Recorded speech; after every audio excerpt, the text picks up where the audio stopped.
and they left their father and began to follow Jesus. Jesus ministered from place to place throughout all the province of Galilee. He taught in the synagogues, preaching the hope of the kingdom realm and healing every kind of sickness and disease among the people.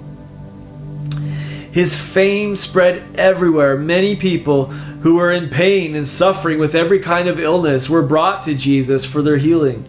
Epileptics, paralytics,